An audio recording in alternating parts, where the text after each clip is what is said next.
జాతీయ స్థాయిలో చాలా మంది నేతలు పార్టీని వీడుతున్న సమయంలో సోనియా గాంధీ అల్లుడు రాబర్ట్ వాద్రా పొలిటికల్ ఎంట్రీకి రెడీ అంటున్నారు. ఉత్తరప్రదేశ్లోని అమేథీ నుంచి పోటీ చేయడానికి తాను సిద్ధమని ప్రకటించారు వాద్రా. అమేథీ ప్రజలతో తనకు ఎంతో అనుబంధం ఉందన్నారు. రాహుల్ గాంధీని ఓడించినందుకు వాళ్లు చాలా బాధలో ఉన్నారని చెబుతున్నారు.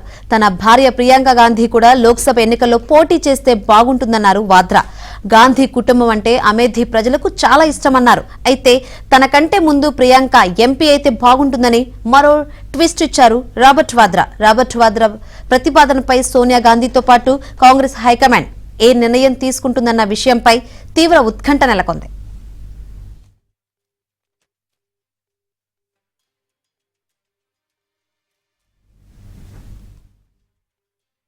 ఎంట్రీకి రెడీ అంటున్నారు.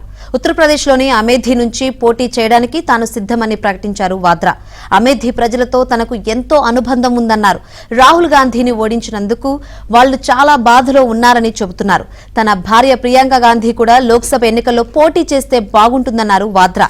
గాంధీ కుటుంబం అంటే అమేథీ ప్రజలకు చాలా ఇష్టమన్నారు. అయితే తనకంటే ముందు ప్రియాంక ఎంపీ అయితే బాగుంటుందని మరో ట్విస్ట్ ఇచ్చారు రాబర్ట్ వాద్రా. రాబర్ట్ వాద్రా ప్రతిపాదనపై సోనియా గాంధీతో పాటు కాంగ్రెస్ హైకమాండ్ ఏ నిర్ణయం తీసుకుంటుందన్న విషయంపై తీవ్ర ఉత్కంఠ నెలకొంది.